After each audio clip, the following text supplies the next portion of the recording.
নারী চাইলে না সহজে, খুব সহজে অনেক কিছু মানিয়ে নিতে পারে, যেটা পুরুষ কখনো এতটা সহজে পারে না। আর তাই তো দিন শেষে নারীরা খুব সহজেই ভালো থাকতে পারে। আর পুরুষরা এটাই করে যে বেঁচে থাকার ইচ্ছাটাই তাদের মরে যায়।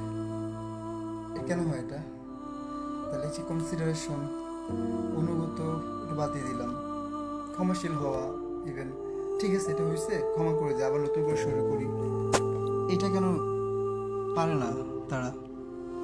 আমি তার প্রমাণ যে আমি মাপ চাইছি, আমি ক্ষমা চাইছি, যে হ্যাঁ যা হয়েছে সব আমার ভুল, একান্ত আমার ভুল, সব আবার নতুন করে শুরু করি। অনেকবার, মোর দেন 200 বারের উপরে বলা হয়েছে না। তার ইগো, তার ইগোর কাছে শেষ।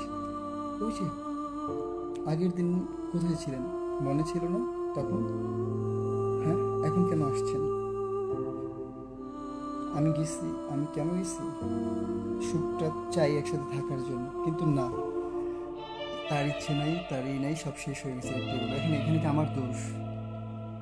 আগেরগুলো বাদ দিলাম, বাট যখন নেক্সট আমি ক্ষমা চেতে গেছি, সব শুরু করতে গেছি, এখন কি এটা আমার দোষ? আর সেই মানুষ তার অভিশাপে আমাকে রাখছে, স্টিল নাও সে তার আমার দোয়ার মাঝে আছে। হে মহান নারী, তুমি একদিন বুঝবে ঠিকই। ওকে।